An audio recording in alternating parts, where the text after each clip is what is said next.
Hi, everyone. Today we have Mark Yusko, and he's going to be talking to us today. How are you today, Mark? Doing great, doing great. Thanks for having me on the show, and excited to chat. Thanks for coming on. Can you give us an introduction of who you are and how you got started? Sure, I will try to do short, although I don't do short very well. I'm a left coaster. I grew up in Seattle, Washington, and then parents moved around a lot while I was in high school. So I went to the East Coast for a while in Connecticut, ended up in Texas, and then found my way to Notre Dame for undergrad. Did that, went to business school at Chicago right out of undergrad, and then kind of got stuck, not in a bad way, but got stuck in Chicago. Just took the first job that was offered, worked for an insurance company. And then I would say my life's just a series of happy accidents. And I had this boss, and he was doing investments, and he retired. And they said, "Hey, why don't you do them?" So I learned kind of fixed income investing, bond investing for an insurance company, then left that and went to work for an asset manager, one of the first university spinouts, two professors at Northwestern who were using the VAX computer pre-PCs to run screens to do low price to book investing. So learned about stocks, and then had the chance to go back to the alma mater. So I went back to the alma mater, learned the endowment model of investing, came down here to North Carolina, ran the endowment for University of North Carolina, Chapel Hill for a while, and then launched Morgan Creek about 19 years ago to bring that endowment model of investing to others. And 10 years ago, got exposed to the digital asset ecosystem. Took me a while to kind of go down the rabbit hole, but once I was down, there was no getting out, and launched Morgan Creek Digital 5 years ago. And so now, Darren, I'm a late in life venture capitalist. I'm now a venture capitalist. We're raising our fourth fund to invest in the digital asset ecosystem, and we invest in what we call the ABCDs of the digital age: AI, blockchain, chips, and data. Okay, thank you. And when you started to invest in the digital asset ecosystem, I'm sure you had colleagues that were skeptical about digital assets. So can you kind of describe like that experience of diving into digital assets while everyone was telling you it's beanie babies? Oh man, look, I took immeasurable grief. Now, look, I was in the early part. I wasn't like a technologist early, like 2009, but in 2013, I always joke, the same month as the Winklevoss twins. There's a book about them becoming multi-billionaires. There's no book about me because they were smart and I wasn't. I got exposed to blockchain and Bitcoin. A good friend of mine, Dan Moorhead, we've been buddies for 30 years, was leaving this hedge fund that he founded. And we helped seed that hedge fund when I was at North Carolina. And long story short, he said, "Hey, come to San Francisco, I'll buy you dinner." Great. Had dinner with my friend. Got out there. This was kind of spring 2013. And he said, "Hey, I'm shutting down the fund. I'm going to spend the rest of my career on blockchain and Bitcoin." And look, I was not running drugs on Silk Road, not a technology student, not a cryptography student. I didn't really know what Bitcoin was. I'd heard about it, but I didn't really run in those circles. But as soon as he said blockchain is the infrastructure for the digital age, it's essentially an operating system for the next generation of computing, I'm like, yeah, I get that. So I invested in that, and that did really well. I should have put the money in Bitcoin, but it didn't.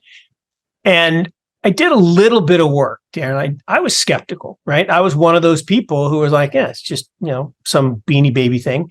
But I did a little work. And after a little bit of work, first quarter 14, so about a year later, I wrote a paragraph, one paragraph, 40-page letter to my clients that I write every quarter, used to write every quarter.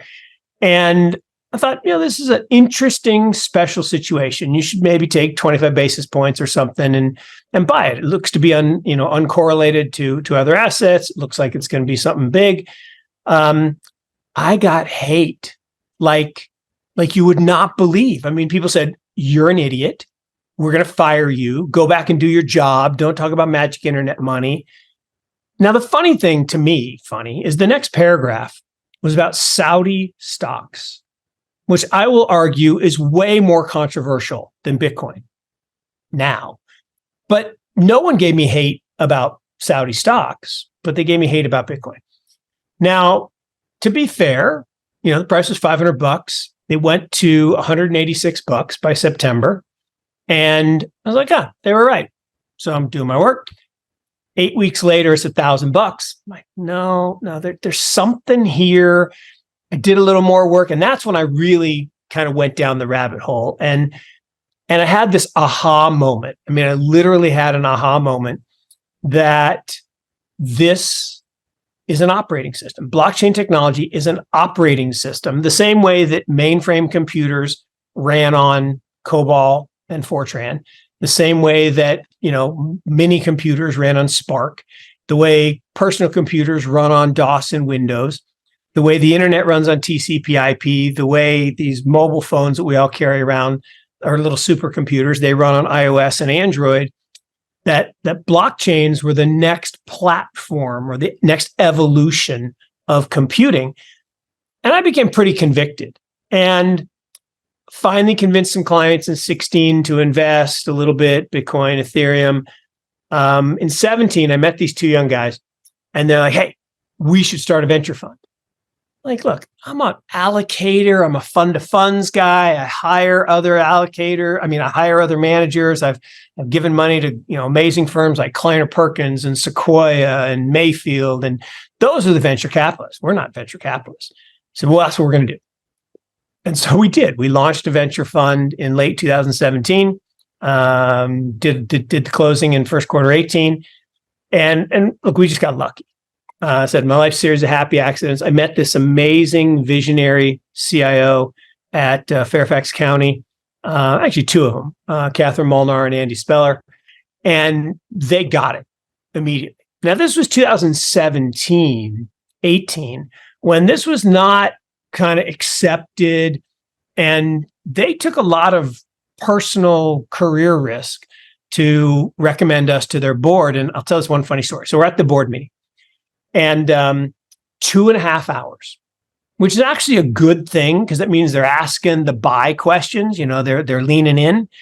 But we get to the end, and this is a police pension fund.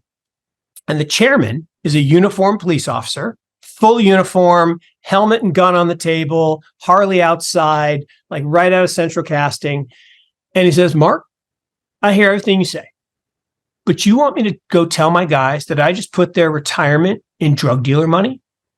I'm like, no. Okay, I see your point, but no, I do not want you to tell them. What I want you to tell them that, look, you're a fiduciary and you have to earn 7.25% actuary assumed rate. And in a zero interest rate world, that's really hard.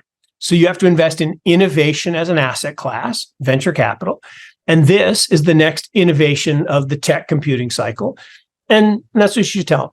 Next day, Washington Post, pension fund invest in drug dealer money. Not making that up.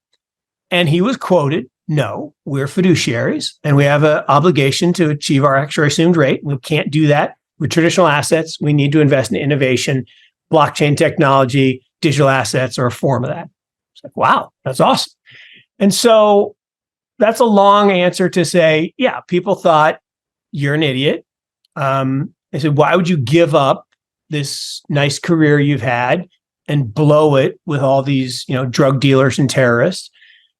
And now people are finally coming around to see, well, okay, maybe the largest, thing that funds terrorism and drug dealing is the US dollar, not crypto.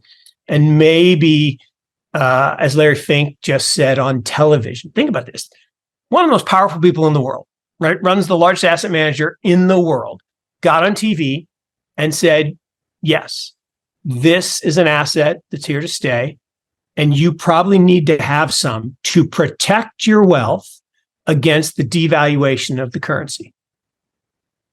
Just let that hang in the air for a second, right? I mean, that's a big deal. That is a really big deal. So we went from being ostracized, pariahs, Beanie Baby, tinfoil hat, conspiracy theorists to, wow, yeah, this is a way to protect your wealth from the ravages of devaluation. It's pretty cool.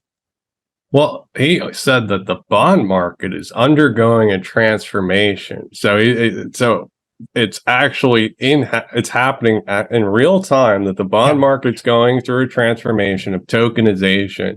And that's the core of this entire system is debt, right? So if you start off with debt and then you tokenize debt, you just keep expanding from there. So, Darren, that's such an important point that I want to double tap on that.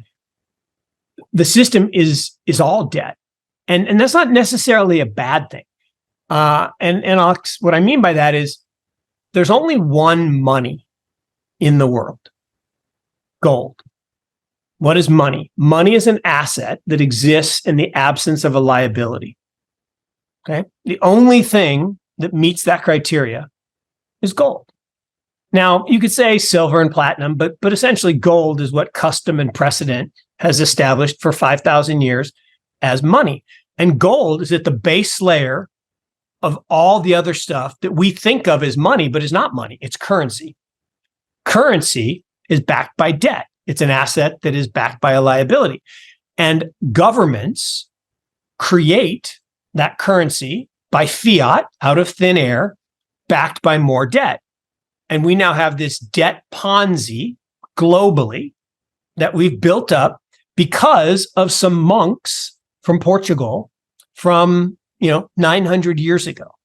And what do I mean by that? Well, I used to tell the story about the Medicis. The Medicis invented fractional reserve banking, but they didn't actually. And I always said they borrowed, stole, right? Picasso said, good artists borrow, great artists steal. And they borrowed this idea from some monks. And I didn't actually know who the monks were until I went this summer on a trip to Spain and Portugal. And I learned that the monks that the Medicis borrowed from were the Knights Templar, the Order of Christ, the monks in Portugal. And they invented fractional reserve banking, because what they did is they would hold the gold for all the knights that would go out on these missions, and they'd discover the Americas, or they'd discover India, and they'd get funding from all the kings and queens. And the original venture capitalists, they would take 20% of the carried interest, 20% of what came back from the New World. And these knights, basically, some of them didn't come back because it was kind of a rough time back then. And so the other knights were like, well, what do you do with all this gold? Hey, I got an idea. Let's lend it ourselves to other people and fund some of these things. And so we can keep some profit and we'll charge interest. That was the creation of fractional reserve banking. So the Medicis did the same thing. And look, in the old days, if I lent you money, right, I wrote down in my ledger, Darren owes me $100. Now you come back a year later to pay me 110 with interest. But I'm an unscrupulous guy, and I've changed my ledger, and it says 200. And you're like, no, I only borrowed 100. I'm like, right here, this is the truth, because you had to trust me, and I'm not a trustworthy guy. So the Medicis came along and said, no, that's a bad system. Darren, you keep a ledger. Mark, you keep a ledger. And we, the benevolent Medicis, for a small fee, will decide that the ledgers match. But here's the problem. I'm an unscrupulous guy. I go to the Medicis. I'm like, I'm going to change my number to 200. I'll give you half. You get 50. I get 150. Darren loses. Okay. So you come back to pay me the 100. I say 200. And you're like, hey, Medicis, it says 100. Darren, you must have written the number down wrong. I don't know. You must have blown it. Well, so we had this system based on trust with a bunch of untrustworthy people. Get this.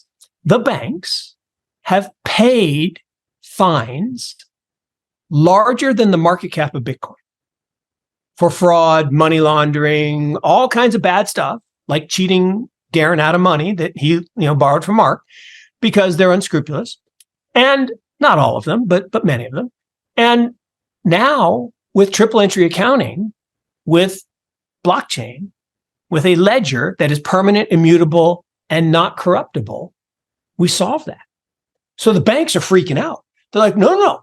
We skim $7 trillion a year out of this system.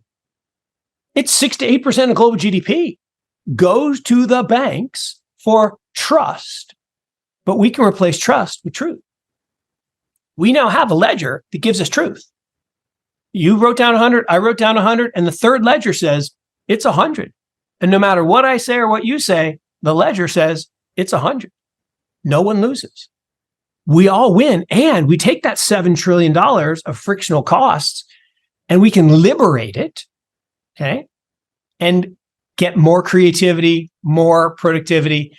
And the future is very bright, but we got to get through this transition where the banks are clutching to keep control of this antiquated system that needs to go. Yeah, and I mean, right now is a perfect time for this. I heard Larry Fink actually talk about how there's 5,000 banks and some of them need to go, right? So the smaller banks are in the crosshairs, and it seems like the centralization is trying to come to the top. And as a matter of fact, a lot of the CBDC designs that they have are with big banks partnered with the central bank. So very interesting to see all this play out. As a matter of fact, I believe Basel IV is coming out, which puts even more pressure on the little guy. More pressure. Not a coincidence. Look, yeah. I'll give you an example. So I grew up as the son of a cable entrepreneur. So my dad was early on in cable TV. And he ran a small system in Washington State where we lived, and then bought some systems down in Texas where we moved to. Long story short, there's this guy, John Malone. And John said, he was like JP Morgan in the old days. JP Morgan was famously quoted saying, "I like a little competition." So what JP Morgan did to the Knickerbocker Trust is legendary and made them go away. John Malone did the same thing. He paid a little something to people in Congress and got them to pass the Cable Re-Regulation Act. And basically what it did is it made it a law that you had to have two-way addressable systems. Well, that's very expensive, right? Cable's supposed to go one way, supposed to go from the hub into people's homes. But now it had to go two ways because we're entering, the digital age. And all these mom and pop shops like my dad could not afford to do that. So this law got passed. The price of systems plummeted. They all went out of business. Everyone went bankrupt. John Malone went and bought them all and created the largest cable company in the world. And then magically, this is great, magically, the law got repealed and he didn't have to make them addressable. It was crazy. I mean, it's funny how that just happens. And so banking is trying to do the same thing. Is laws like, rules like Basel IV are designed to intentionally concentrate the money at the tippy top of the pyramid. And then I believe they will decree that everybody has to use the CBDC. And look, if that doesn't terrify people, then you're just not paying attention. And if you haven't watched Augustine, whatever his last name is, the head of the BIS, Carstens, talk about what a CBDC actually is, and that, of course, the central bank should control how, when, and if you're allowed to spend your money. It's one of the most chilling minute and 47 seconds you'll ever watch. I've seen that, and I want to push back a little bit on this because I'm worried about if stable coins replace the role of a central bank digital currency. You could see just with YouTube or Twitter how they just get rid of people. The private sector fulfills the role of the dystopian nightmare just as well as the government fulfills the role. As a matter of fact, they're in bed together. So if we were to replace a CBDC with stable coins, we would still have the same problems that we have. Really, Congress needs to define what in properties a digital dollar were to have, and privacy needs to be in that list. I mean, with stable coins, they're just going to follow AML, KYC, bank secrecy. They're just going to follow those rules to a T, and they're going to do that, right? So what I'm wondering is if, for example, Project Tourbillon with the Swiss National Bank is introducing privacy to a CBDC. Yep. Is that a better model than to have the private sector with stable coins? What are your thoughts about that? Look, I think it's a really, really good point, Darren. I think that, look, we're in a unique place, right? We're in what I call the CFI zone, right? We're going from TradFi, traditional finance, to ultimately decentralized finance. But we're in that middle ground where there needs to be some centralization. But to your point, if it's overly centralized, like Google and Facebook, that control everything, right? I mean, all the traffic goes through those handful of things, and they can, like I said, they can make people disappear. I mean, the poor guy who owned @X had it confiscated, like literally. Elon said, "Hey, I'm changing the name of the company, and that's mine." That's like eminent domain of a government, right? That's crazy. And says, well, our rules say you can't sell, you can't barter, domain names. That's our property.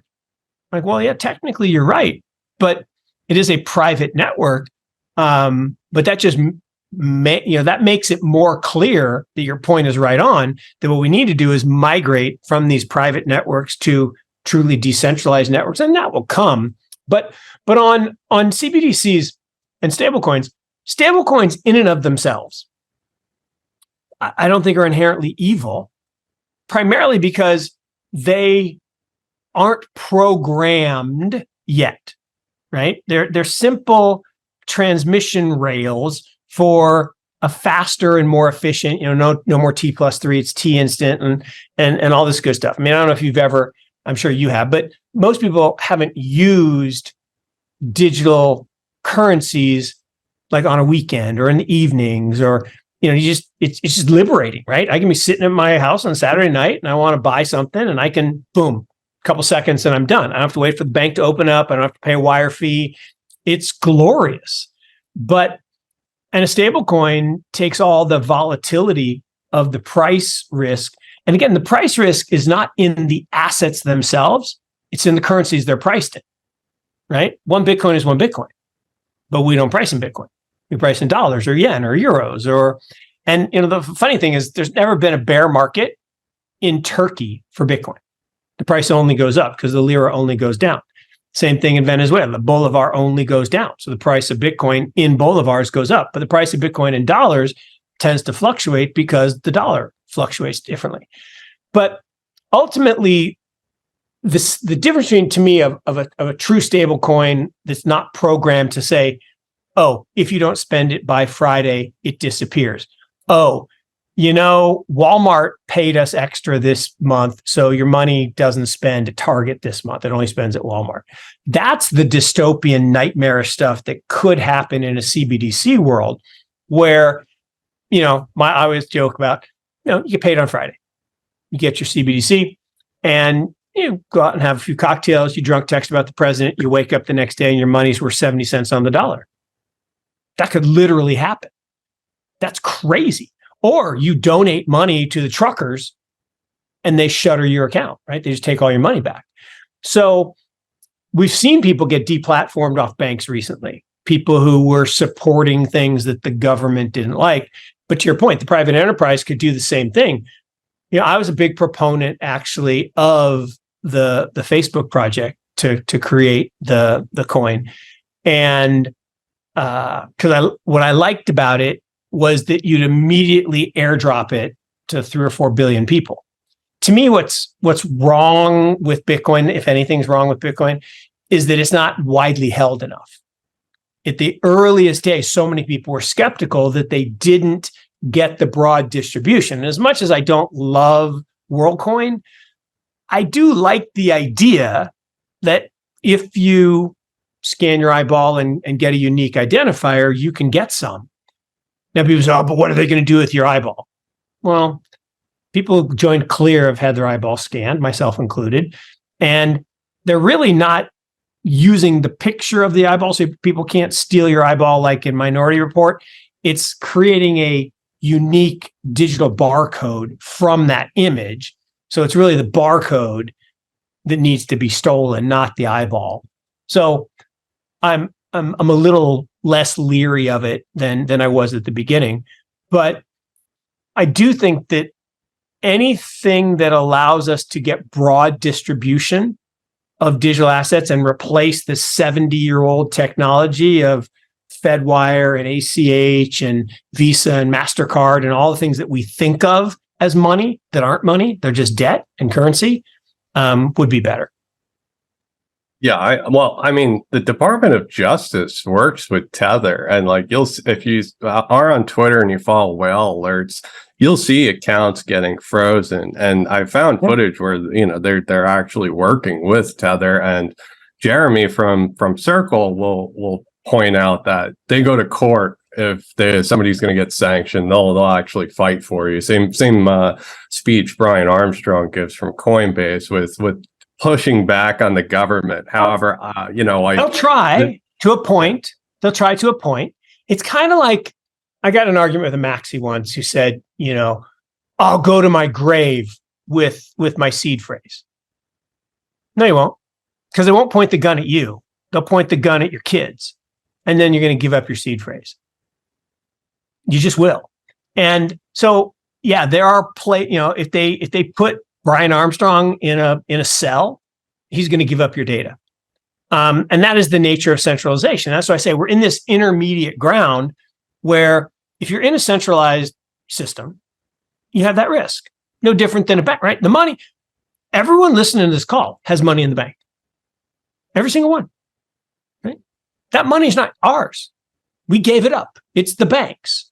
No, it's mine. No, it's not. Read the fine print. It's the banks. You have an IOU, and that IOU is good, money good, 99+% of the time, but they don't have to give it back to you. I remember the first time I tried to fund my Coinbase account. Bank of America's like, 14 days. Like, what do you mean 14 days? Well, we can do that. Like, what do you mean you can't? Like, read the fine print. Like, of course I didn't read the fine print. What do you mean? That's our right. We can hold it for 14 days because we don't like where you're sending it. So then they did send it, but they didn't like it. And ultimately, centralized systems, whether it's Circle or Coinbase, do have the same thing. It's like in California at the Google headquarters. And I actually have this on fact, right? I know someone who was part of the tech team. There's the main trunk from AT&T, right? That comes in to Google and it splits. One closet is where he got to work, and there's another closet. And he asked one time, what's that? Don't ask. And that trunk took all the data coming in and out of Google to the government. Literally. That whole thing about, they read your emails. Yeah, they do. And it's not them, not Google. It's the government. And that's just the price of doing business. There's a reason Google went from the 21st search engine to number one. Part of it's the technology, but part of it is they agreed to not be throttled by bad regulation and interference. And people deny that, but history is replete with examples where the companies that partner with the authorities win. Project Spectrum with AT&T, they had a room that were tapping into all the cables, but they also went undersea and put a prism in like the telecommunication lines, the fiber optics, where they clone everything that goes through the internet.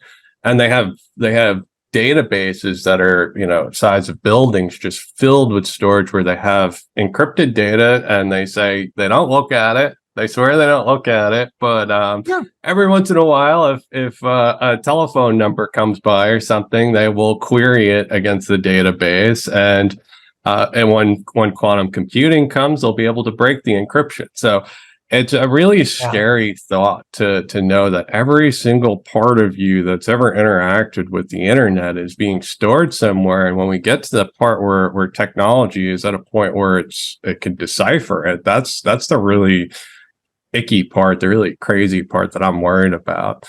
So it is, and it's definitely icky.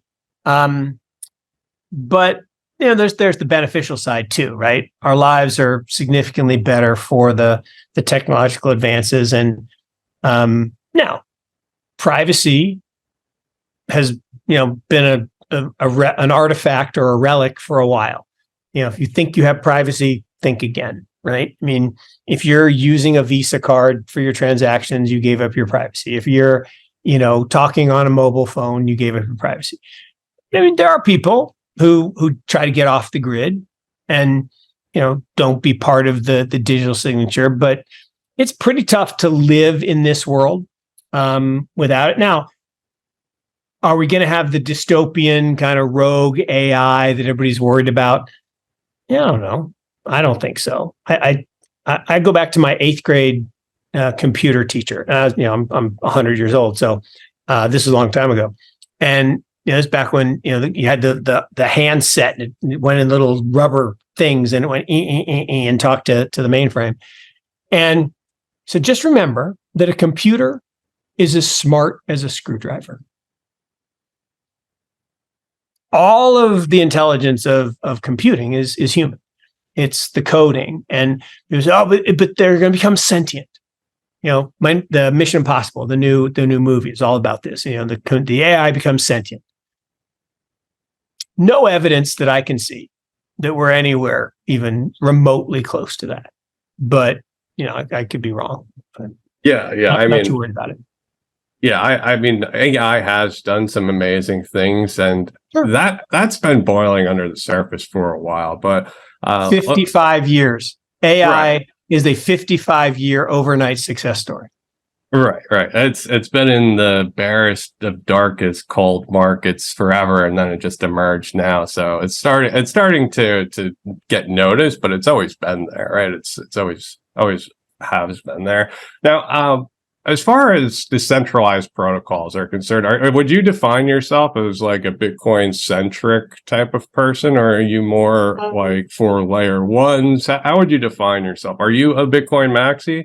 I'm definitely not a maxi. In fact, it's funny. I like to go on to spaces, and I'll go to a Bitcoin space and like, get out of here, you shitcoiner. Like, dude, I own more Bitcoin than you do. Shut up. And they're like, but you own Ethereum and you own Solana. Like, yeah, I do. I made a lot of money on both of them. So I'm really happy about that. And I mean, more for our clients than me personally, but then I'll go to an Ethereum space and they'll be like, get out of here, you maxi. Again, I own more Ethereum than you. So I don't get the toxic maximalism of either side or all sides. I just don't get it. I am a technology maximalist. That's what I am. And I believe that blockchain is the technological innovation. I believe it is the operating system for the internet of value that we are creating, the truth net, as I call it, where we're replacing trust with truth. And I think Bitcoin is the first manifestation of that. And I'm really in between 3 mental models, Darren, and I haven't decided which really defines me, but I guess by my actions, I probably lean more toward the second, but I'll explain. So I think about the internet, right? The internet started in the 60s and 70s and into the 80s and didn't really emerge until 1991. And it took all that time to go from 80 protocols to basically 5.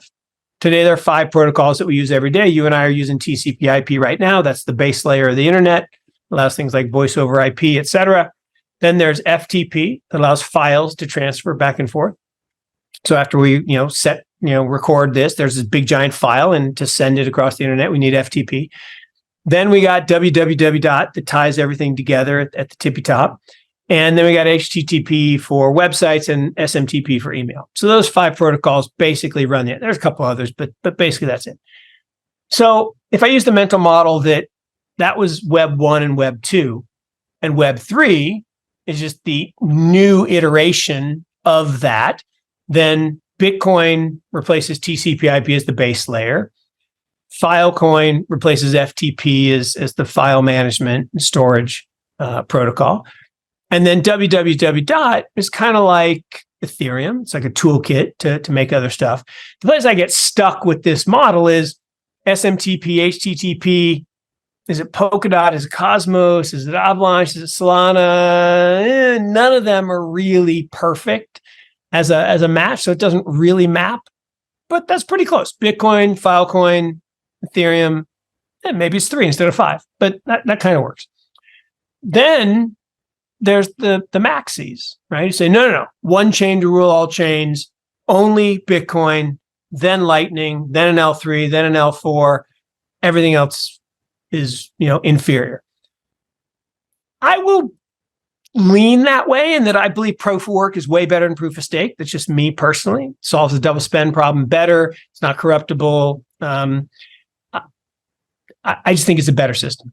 But I do not have everything in Bitcoin. So I probably lean more toward one, even though I can see a world where Bitcoin is the base layer, Lightning is the L2, and there's L3s and 4s that look like Visa and MasterCard. Basically, we got Fedwire at the bottom, then we got ACH, then we got Visa and MasterCard and other things. And I kind of see that. But then there's this third mental model that says, no. There's going to be a bunch of L1s. There's going to be Bitcoin and Ethereum and Cardano and Litecoin and all these L1s. And then we're going to have bridges across, and we'll have a world of multiple networks. It's elegant. I like it, but there's too many attack vectors. I think the bridges aren't secure enough, and we've seen that the newest exploit with what it was, Maker or something. Curve. And I just don't think you can have a system where there are enough to attack, like Bitcoin. Bitcoin blockchain has been running for 14 years. It's never been hacked. It's never been broken. It's never had a fraudulent transaction. Not one. That's awesome. I mean, that's the most secure, most powerful computing network in the history of the world. So arguably, you want that as your base layer. So, I mean, it's hard for me to think that, like Solana has this problem. It's not 100% accurate. Okay, fine. If I'm doing an NFT, no problem. If I got a little glitch in the corner, no big deal. Or if I'm playing games and there's a little lag, no big deal. If I'm doing accounting, have to have 100%. Can't have 99.99999. Just can't have it. So yes, it's faster. Yes, it's cheaper, but it's not perfect. It's like the old adage, when you're building a house, good, fast, and cheap, pick two. You can have it good and fast, but it won't be cheap. You can have it cheap and fast, but it won't be good. And you can have it fast and good, but it won't be cheap. So you can only have two. And in computing, it's worse than that. You can have fast or secure. That's it. And if you're fast, you won't be secure. If you're secure, you won't be fast. And Bitcoin picked secure. Other things picked fast. I like secure. So I'm wondering if you have looked into some of the upgrades that are being proposed for the XRP ledger, and how you feel about the XRP ledger in general. I struggle with XRP, and I take a lot of grief for this, in the communities. I'm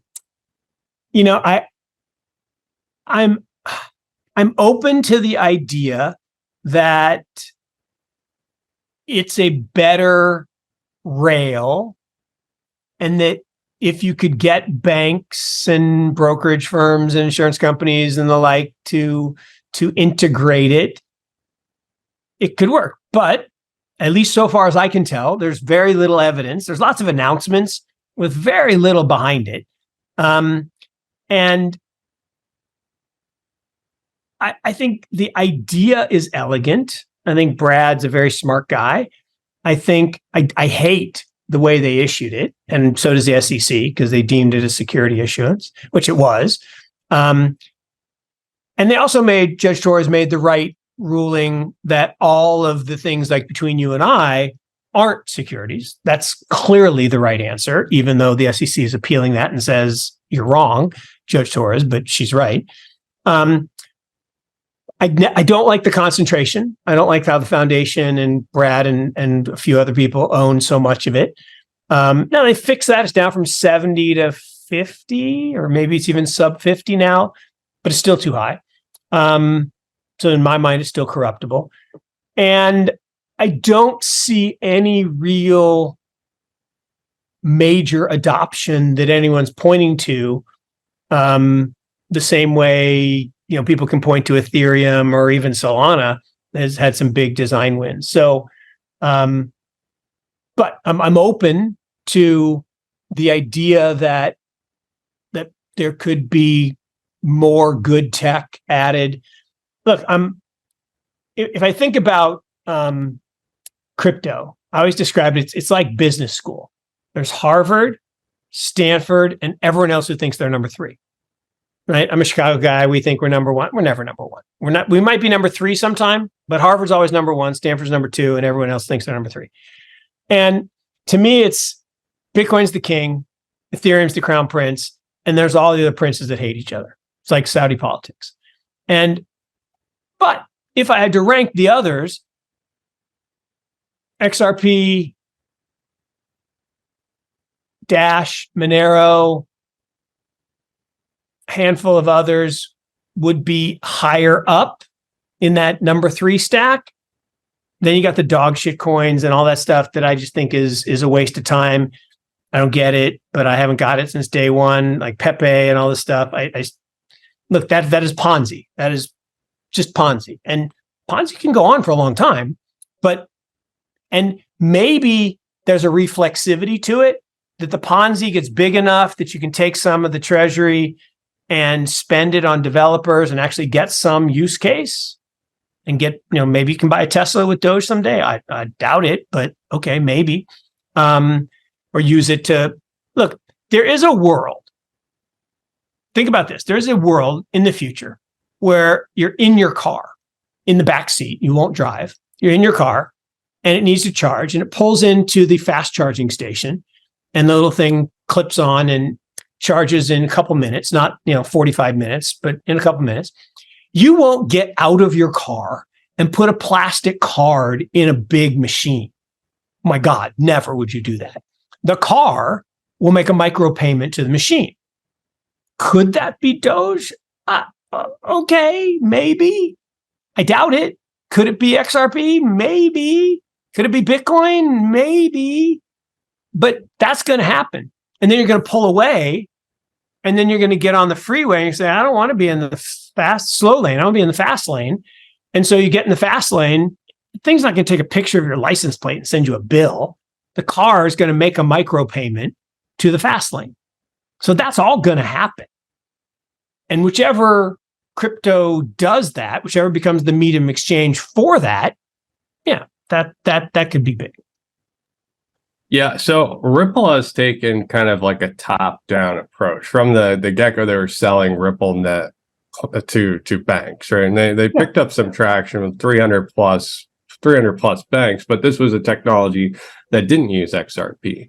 Over the years, XRP has kind of been implemented into RippleNet, where it's seamless. So my thoughts with everything that's happening with correspondent banking, with everything that's happening with interest rates in general and banking in general, this is a rail to move money quick and cheap. And to your point about centralization as far as tokens are concerned, I'm with you that Ripple has had too many tokens, but there's validators that can take those away from Ripple if they really wanted to. The validators, the community could burn those tokens from Ripple if they really started to exploit the privilege. The idea between like the XRP community, I assume, and RippleNet is like they need those funds to try to like overthrow the SWIFT system and create like the new system for moving money. And they've been pretty successful at doing that. There's new, so we were talking about bridging before. There's new implementations with like burn to mint. They're just doing stuff like that. So more secure ways to bridge, as well as on-chain automated market maker. A lot of the stuff that they missed out on for not having smart contracts and being payment focused, the XRP ledger being more payment focused than EVM focused, is coming to the ledger. So those capabilities will be there. So the way Torres has written her decision to me sounds like that she so I've spoken to Jeremy Hogan about this, and he says that the way she wrote the decision is not something you really appeal that well. It's not something that gets appealed. And like the Supreme Courts are not trying to undermine what Torres says, right? They're taking in new evidence, and whatever she didn't rule on, that's what they're gonna talk about. So that's what I'm really interested in with the case. Now, a lot of people have told me that it's definitely going to be appealed. A lot of people told me it's definitely not going to be appealed. Yeah. Well, they filed the appeal, right? And whether that appeal works or whether it gets tossed because of the point that you make, we'll see. And they're appealing not the whole ruling, but parts of the ruling, as I understand it. And so it's complex. And that's why, when people say, oh, we won. Well, kinda. If you're Brad and the foundation and you're going to have to pay a big fine, you're probably not feeling like you won. You might feel like you won because they're not going to take it all away. They're just going to make you disgorge some profits. So you probably do feel like you won. If you're a trader and you've been trading, XRP on, some exchange, yeah, it's a big win. It's actually a big win for everybody. It's a huge win for Coinbase, monster win for Coinbase, and the stock is reflecting that. Kraken and other places, was a win for Binance, but then they have their own problems with the SEC. But I don't. It's a win, but it's not the win. It's kind of like the RMB, the renminbi, the Chinese currency is a reserve currency. They want to be the reserve currency, but it's going to take a while. So yeah, it's a victory, but it's not the victory. So, but it's good, and it's good for the ecosystem. Right, the programmatic sales, and also just the fact that it's the institutional investors were the ones that the SEC was looking after. It's kind of like how she ruled it, which is an odd, ironic outcome for this. It is very ironic, and it's awfully it's certainly ironic given that, quote unquote, the SEC is supposed to be protecting the little guy, and yet even with the ruling, they're saying no, it was wrongfully decided. Well, then you're saying that you're anti the little guy, because the judge just said the little guy is protected and they should be able to speculate in this asset just like any other asset they're allowed to speculate in. So why would you take that away? That's wrong-headed. So you by trying to say it's wrongly decided, I'm not even sure how you I'm not sure what that means.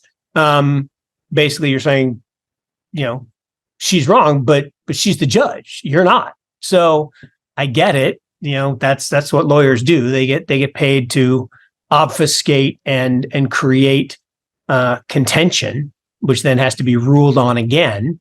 I learned that the hard way once, where kept applying for summary judgment, and the judge said, "Well, I can't throw it out completely. I can throw out 4 of the counts, but not 5." And it just went on and on and on. What I found out, it was just because the plaintiffs' lobby funds the judges, and they're like, "Yeah, got to keep you employed." So that's kind of where I see this going. Is more money will be spent, but we now have some case law that a lot of other cases are going to integrate, and that's a good thing. Yeah, and just being able to be the little guy and have that type of protection, I think is a great thing. So I want to know, pivoting from topics. I know I'm going to get a lot of grief. I should have pushed you more on XRP, but I just want to know your opinion. I still don't own it, and just to be fair, I still don't own it, and I would love anyone in the Army to convince me that I should own it. So I'm open to that conversation. Well, we'll have to take a rain check on that. But let's. Right. I want to pivot topic. Silicon Valley Bank. Everyone's blaming this. Congress and banks are blaming this on instant withdrawals. Fintech being the problem. As far as I understand, right, it seems like there's an asset mismanagement type of assets to liabilities. They're also saying is the problem. But no, look, really, I normally I don't side with the big uglies, but no, that this was definitely a bank run, right? There really wasn't an asset liability mismatch, and it's definitely not wrong for these banks to buy the bonds. In fact, they were forced to buy the bonds. That was part and parcel of, if you wanted to borrow from the Fed at zero, you had to buy treasuries. And these were unrealized losses, all of which these bonds are money good. So despite the Fitch downgrade, they're not going to default. So it was a temporal mark-to-market problem, not a real, actual loss. So the only way you have a problem is if the idiot VCs do what they did and tell all the portfolio companies to withdraw money, and you have $42 billion leave in one day. That's unprecedented. Look, in the old days, you and I would have to literally run to the bank. We have to stand in line. And by the time 6 o'clock came around, they could shut the doors, just like in It's a Wonderful Life, and they'd still be in business. But if you can push a button and take all your money out because Peter Thiel told you to, that's idiotic. It's absolutely idiotic. And banking, fractional reserve banking, is not a fully reserved system. That's the point. It's one of the great creations in history. It is, I will argue, the reason we have the great lives that we have. In fact, people who hate it and say you shouldn't have rehypothecation, fine. Name a country that does not have a fractional reserve banking system or has a poorly functioning fractional reserve banking system that you would live in, that you would move to tomorrow. I'll wait, because you can't do it. No one can do that. And everyone listening to this call and everyone criticizing fractional reserve banking has money in the bank.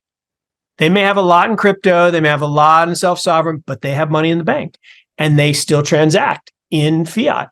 And that's not wrong. But this idea that somehow this was a fintech, that this was a bank management problem. Did the bank have too much treasury risk? Sure. But again, treasuries are money good if you hold them to maturity. So the only thing that they had a risk of was exactly what happened, which is a run on the bank, where the withdrawals caused the problem, and because the money doesn't sit in the vault. And that is true of every banking system that has ever been created. And if you look at every banking failure in history, other than fraud, that's what causes it, is a run on the bank, a loss of confidence. So that's called a confidence game, right? Do you think that's an underlying problem outside of just these isolated banks, that every bank is kind of in a similar situation if people were absolutely funds right now? It's a little more complex in that in the old days of banking worked like this. My banker lived in my community. He knew me. He knew what I did for a living. He knew my income, my assets. And he would lend me on the presumption that I would pay both principal and interest. That was called hedged finance, right? They kept the risk and they knew the assets and things were hedged. There were assets backing the liabilities. After time, the banks became a little bigger and more regionalized, and the banker no longer lived in the neighborhood. And he knew me on paper, but didn't really know me. And he saw that I wanted to buy another house. I wanted to buy a beach house. He's like, well, I know you can't pay me back the principal, but you've got enough income on paper. You can pay me the interest. That's called speculative finance. Again, nothing wrong with it. Just, again, part of the business of banking. But then what happened is the banks became national. And we had the four big ones, JP Morgan and Bank of America and Wells Fargo and Citi. And everything became decentralized and nobody knew anything about anybody. And it was just numbers on a piece of paper. And that's what led to the global financial crisis, in that we went into Ponzi finance, which is, I know you can't pay me the principal. And hell, I know you can't even pay interest. I'll just make you a bullet loan. 5-year bullet. Don't have to pay me back, and I know you're going to sell the property and flip it before. That ends in tears. Always has, always will. And there are lots of examples, from savings and loan crisis to the crisis of 1929 to the 1860s to the 1700s. There are lots of examples. And in fact, we eradicated banking for 40 years under Andrew Jackson because he thought that a the presence of a national bank that would allow for this rehypothecation and this regionalization of banking was a bad thing. So he tried to go to only local banks, and then everyone issued their own currencies. You had corporate currencies, and you had Texas their own currency, and it was a freaking nightmare. We had a Great Depression, worse than the Great Depression until the Great Depression came along in the 1860s, and then they recreated the banks, and then we got the worst thing that ever happened, which we got the Fed in 1913. So ultimately, what's happening here is we're in a Ponzi finance system where we can't pay the interest. We certainly can't pay back the principal. And the only hope we have is for the assets to increase in value. So there's lots of pressure to increase the value of homes and businesses and buildings and stocks. Well, now you got a problem. 300 California price falls 90% because no one's working in an office anymore. I mean, I'm in an office, but only because my wife says get out of her office, which is our house. And that's a problem because now those loans aren't money good. And you got people like, Elon, who says, I'm just not going to pay my rent. Really? You're just going to stop paying rent. You have a legal obligation. You signed it, and you're just not going to pay it. Well, because you think you have more resources than they do, and they can't come after you. Like if I stopped paying my rent, I would lose, right? I would lose in court, and I would have to pay. He, has more resources. He could bribe a judge and not have to pay. So I shouldn't say he would bribe a judge. He might bribe a judge. But that's where we are today, is that the banking system is very fragile. And because of that, the solution at the government level is just to guarantee everything. Well, how do you guarantee everything? Well, you got to print more money. And so M2 turned back up, which is part of the reason Bitcoin's up so much this year. Again, Bitcoin didn't get better. One Bitcoin's one Bitcoin. The dollar got worse. Cost more to go to lunch, cost more money to take a plane ride, cost more to stay in a hotel. Everything's going up in price. The value is the same, but the price goes up because the currency is less good. Well, I see we're running out of time, Mark, but I watch you on Blockworks. I really find your speeches and everything really interesting, your podcasts that you have. I watch you often. Is there anything that we didn't get to that you want to share with my audience? No, look, I appreciate the kind words and appreciate, listen, I do love my weekly thing with Mike. It's a blast, best hour of my week. Although this was pretty fun. I appreciate all the work you did. One thing that I had a buddy, Scott Melker, who said, what makes a great podcast is you have a good guest and you just ask questions and shut up. I'm like, nope, that makes a good podcast. What makes a great podcast is what he does, what you just did.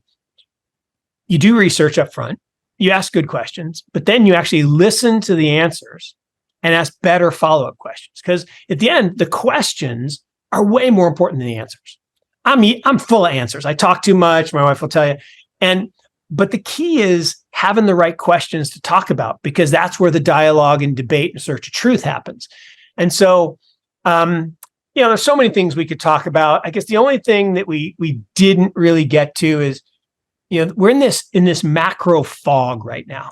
There's a whole bunch of people who thought we were going to be in this big recession, and that didn't happen. And now the Fed saying there is no recession, and interest rates are still rising, and now long rates are rising, and that's usually a sign of economic strength ahead, not weakness. And so, well, what happened? Well, we had a recession. We had a recession last year. It was just a shallow one, and it was barely noticed. But they didn't call it a recession, and that's their prerogative. They don't have to call it. They're not going to call it. But it's the same as 01, right? 01. The economy grew 1%. We grew 0.9 in 22. Markets were down 20. That's what happens in a recession. And so we kind of had it. So now we're recovering, and the Fed and China and everybody else is stimulating around the world, and global liquidity is rising, which means that's a tailwind for digital assets and other scarce assets. I don't know if you saw the video. The guy got the 1 of 1 Lord of the Rings Magic the Gathering card, and someone already offered him 2.6 million for it. His hand was like shaking in the video because he didn't want to touch it and mess it up. But that's a piece of cardboard with ink on it, and someone's going to pay $2.6 million because it's 1 of 1. And I don't have to agree with that. I mean, I play Magic, but I would never pay $2.6 million for a card. I like playing online anyway, but it's an amazing game, but I still wouldn't pay 2.6 million, but that's not the point. Someone is willing to pay that for a scarce asset. So scarce assets are going to be increasingly valuable as the currencies continue to devalue. And when Larry Fink tells you the currency is going to devalue, you better listen. Right. And yeah, to that point, I mean, it was excellent that you came on to the show today. I had fun talking, and I hope you can come on again. We could talk further with XRP and some of these other questions that I had. And no, we will for sure. And I'll get more educated on XRP between now and then, and we'll have a fun time. All right. Sounds good, Mark. Thanks for coming on. Bye. Thanks, everyone. I hope you enjoyed the show. Please take a moment to like and subscribe. If you enjoy content like this, please consider joining my Patreon or my Ghost site, dmjr.ghost.io.